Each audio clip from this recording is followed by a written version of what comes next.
ఉచిత ఇసుక పాలసీ మీద వైఎస్ఆర్ కాంగ్రెస్ పార్టీ పెయిడ్ ఆర్టిస్టులు జగన్మోహన్ రెడ్డి పెంపుడు జంతువులందరూ కూడా భయంకరమైన విష ప్రచారం మొదలు పెట్టేశారు. జగన్ రెడ్డి ప్రభుత్వంలో ఒక టన్ను ఇసుక 60,000 నుంచి ₹1,00,000 అమ్ముకున్న జగన్ రెడ్డి కేవలం ఇసుక మీదనే 5 సంవత్సరాల్లో దాదాపు 40,000 కోట్ల రూపాయలు అక్రమంగా కొల్లగొట్టిన జగన్మోహన్ రెడ్డి ఈరోజు కూటమి ప్రభుత్వం ముఖ్యమంత్రి చంద్రబాబు నాయుడు గారు ఉచిత ఇసుక పాలసీ తీసుకొస్తే దాని మీద ప్రజల్ని బురిడి కొట్టిస్తూ విష ప్రచారం చేసే ప్రయత్నం చేస్తున్నారు. ప్రజలందరూ కూడా అప్రమత్తంగా ఉండండి.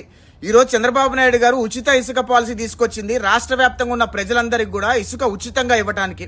అంటే ఎక్కడైతే రీచ్ లో ఇసుక ఉంటుందో ఆ ఇసుక మొత్తం ₹0 అంటే ₹1 కూడా తీసుకోకుండా మీకు ఉచితంగా ఇసుక ఇచ్చే బాధ్యత ప్రభుత్వానికి. కానీ రీచ్ నుంచి ఎవరికైతే లబ్ధిదారు ఇంటికి చేర్చాలో దాని రవాణా ఖర్చు మాత్రమే ప్రభుత్వానికి కట్టాలి. అది కూడా కిలోమీటర్ చొప్పున ఇంత అని చెప్పి మాత్రమే ప్రభుత్వం వసూలు చేస్తుంది.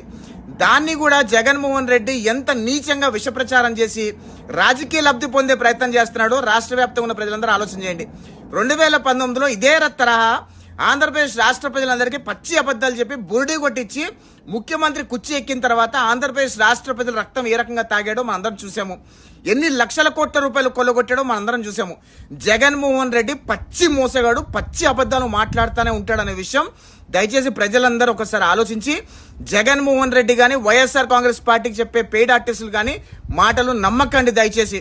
ఈరోజు ఆంధ్రప్రదేశ్ ప్రభుత్వం ఉచిత ఇసుక పాలసీ తీసుకొచ్చి రాష్ట్ర వ్యాప్తంగా ఉన్న ప్రజలందరికీ కూడా ఉచితంగా ఇసుక సరఫరా చేస్తుంది. రవాణా ఖర్చు మాత్రమే లబ్ధిదారుడు పెట్టుకోవాలనే విషయం జీవోలో చాలా క్లియర్ గా ఉందనే విషయం దయచేసి గమనించండి. వైఎస్ఆర్ కాంగ్రెస్ పార్టీ వాళ్ళు చెప్పే మాటలు నమ్మకండి, వాళ్ళ ట్రాప్ లో పడకండి.